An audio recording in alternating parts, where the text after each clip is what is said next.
Hello दोस्तों, मैं हूं अंबुज। स्वागत है आप सभी का डिफेंस एंड डिप्लोमेट्स में। दोस्तों, आज के सेशन में हम दो मीटिंग के बारे में चर्चा करेंगे। पहली मीटिंग जेलेंस्की और ट्रंप की है।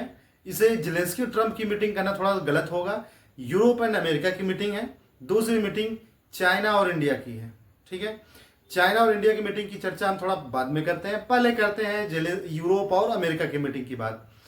दरअसल जब से अलास्का समिट से लौटे हैं ट्रंप, उनके रवैया और तेवर दोनों थोड़ा सा ढीले पड़ गए हैं। उसमें बड़ा अंतर आया है और वो किसी भी स्थिति में युद्ध को शांत करवाना चाहते हैं, एग्रीमेंट करवाना चाहते हैं। सीज फायर बाद में, पहले एग्रीमेंट कर लो, पहले सेटलमेंट कर लो, इस बात पे अड़े हुए हैं।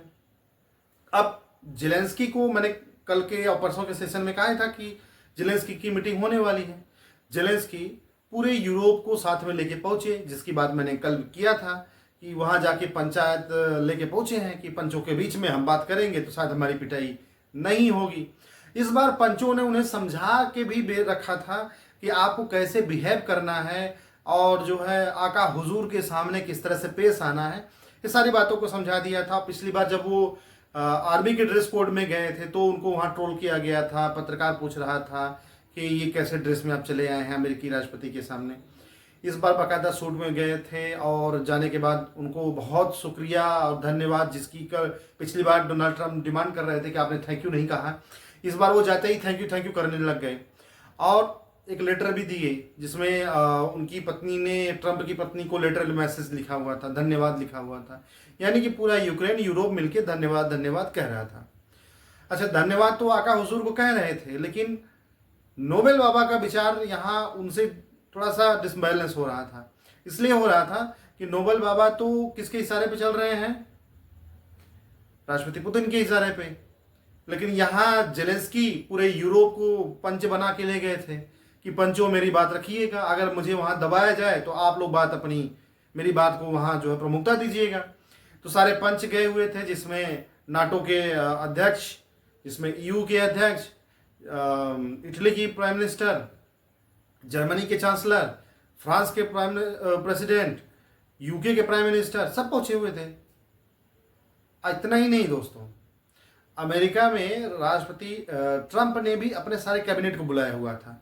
एकदम गहमा गहमी का माहौल था। एक बड़ी सी मीटिंग हुई, चर्चा हुई। उस चर्चा के बीच में जेलेंस्की ने दो तीन बातें बहुत क्लियर कह दी। पहला कि हम अपनी जमीन किसी को देना नहीं चाहते। दूसरा, हमें सिक्योरिटी चाहिए। भाई सिक्योरिटी तो चाहिए कि नहीं चाहिए? तीसरा कि हमें ईयू चाहे नाटो का मेंबरशिप चाहिए। तो बात यहीं फंस गई।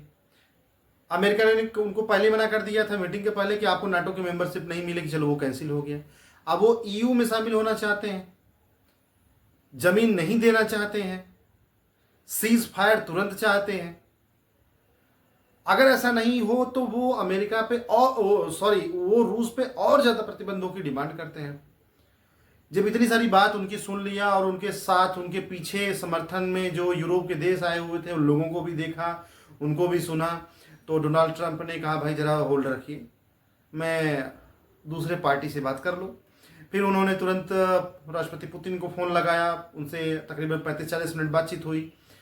इस बातचीत के दौरान उन्होंने कहा कि देखिए हमने जो आपको प्रपोजल दिया था उस प्रपोजल पे मैं आज भी स्टैंड करता हूँ, लेकिन अगर किसी भी तरह से यूक्रेन को नाटो में शामिल किया गया या नाटो की जो सेना है वो यूक्रेन में आ गई तो ये रूस बर्दाश्त नहीं करेगा। असल में दोस्तों, ये जो लड़ाई की शुरुआत हुई वो यहीं से हुई। रूस मना कर रहा कि आप नाटो में मत जाइए, क्योंकि नाटो के फोर्सेस जो है हमारे दरवाजे पे आ खड़ी हो जाएंगी। और यूक्रेन नहीं माना, बोला हम नाटो में शामिल होंगे। बस इसी जिद की वजह से लड़ाई शुरू हुई। घुमा फिरा के बात वहीं आ पहुंची है। इसलिए तो पुतिन नाराज हो गए, बोले कि हम आपसे जो बात किए थे उस बात पे हम स्टैंड रखते हैं, लेकिन अगर उसे नाटो में शामिल किया गया या ईयू में शामिल किया गया तो समझौता नहीं होगा। समझौता इन्हीं शर्तों पे होगा अगर वो चाहते हैं तो। इतनी सी बात रही दोस्तों, इससे अधिक इस मीटिंग में कुछ भी नहीं हुआ। लोगों ने एक दूसरे को धन्यवाद दिया कि हम सब साथ में आए, हम सब यूनियन बना के रह रहे हैं, हम इकट्ठा हो गए, ये हो गए वो हो गए। और हर किसी ने डोनाल्ड ट्रंप की तारीफ की कि जितना प्रयास आप कर रहे हैं शांति के लिए, जितना सीज फायर के लिए, एग्रीमेंट के लिए आप प्रयास कर रहे हैं, इतना प्रयास कोई नहीं कर रहा है। असल में ये जो ट्रंप है, ये प्रयास तो इन सब का कर ही रहे थे, इन सब के बीच में ये व्यापारिक प्रयास कर रहे थे। व्यापारिक प्रयास कैसे दोस्तों? $100 बिलियन का एग्रीमेंट हो रहा है, किसके बीच में?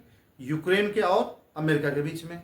यूक्रेन अमेरिका से हथियार खरीदेगा, किसके पैसे से? ये जो पंच लोग गए थे ना, इन्हीं के पैसे से ठीक है। ये पंच लोग एकता के नाम पे, नाटो के नाम पे यूक्रेन की मदद करते हैं, आर्थिक, सैनिक, हर दृष्टि से। यूक्रेन से अमेरिका कहता है कि तुम्हें सिक्योरिटी चाहिए तो हम देने को तैयार हैं, लेकिन हमारे हथियार लेने होंगे। वो कहता है ठीक है भाई, अब आप ही माई बाप हैं, आप ही से हथियार लेते हैं। देखिए कितना चालाक देश है।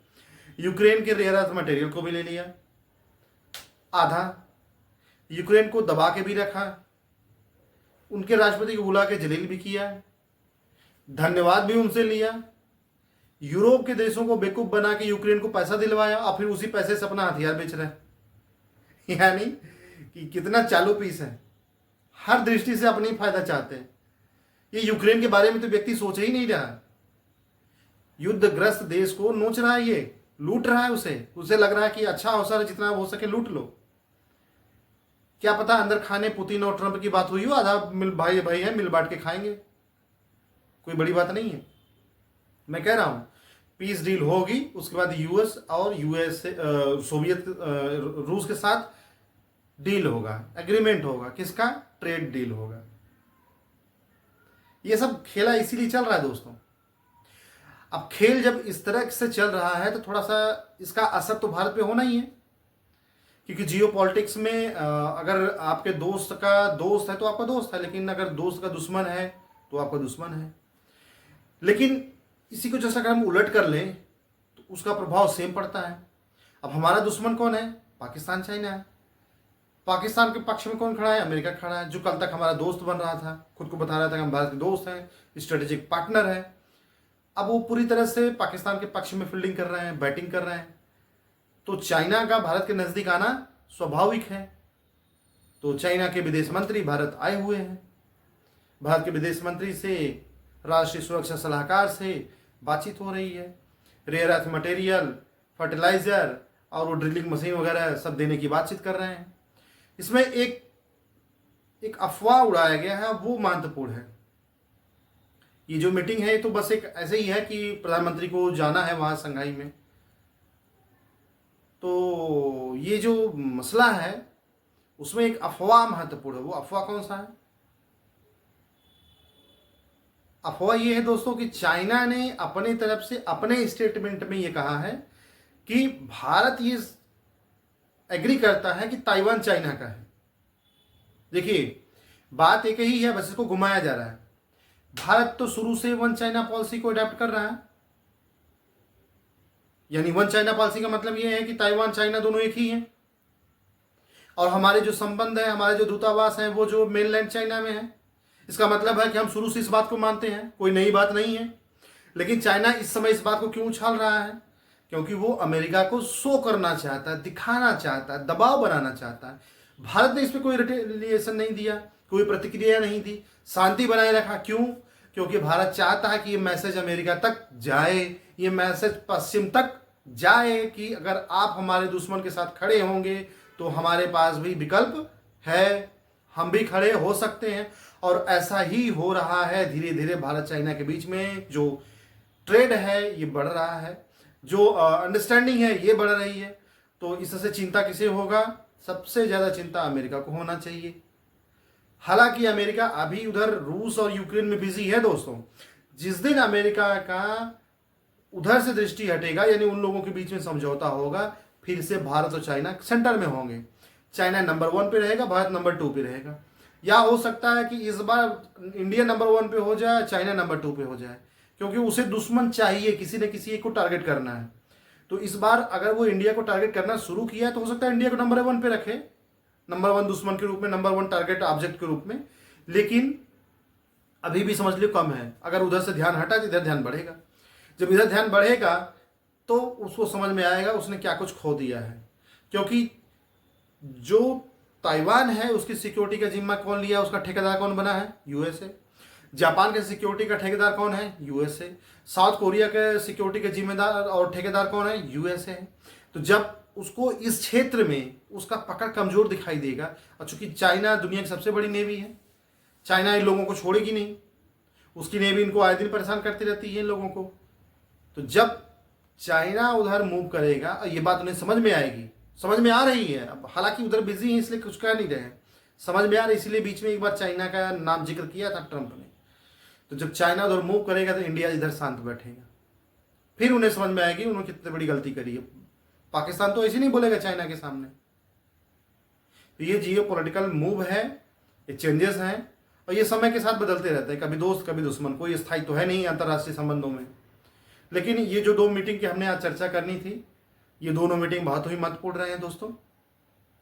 हालांकि कोई निष्कर्ष नहीं निकला, अभी भी मैं कह रहा हूं कि जेलेंस्की ट्रंप की जो मीटिंग थी उसका कोई निष्कर्ष नहीं निकला है।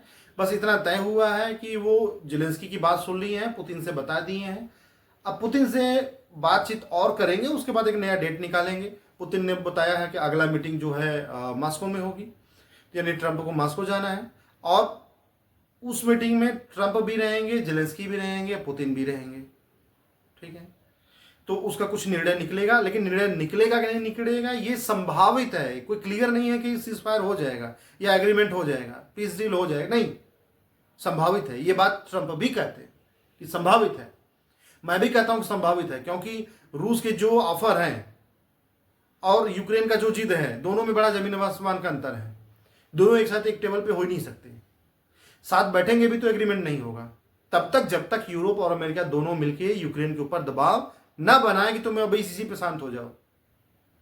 देखते हैं आगे क्या होता है। अगर कोई नई सूचना मिलती है हम उसका भी तथ्य, उस सूचना का विश्लेषण कर तथ्य आपके सामने रखेंगे। आप हमारे वीडियो को देखिए, लाइक करें, सब्सक्राइब करें। धन्यवाद।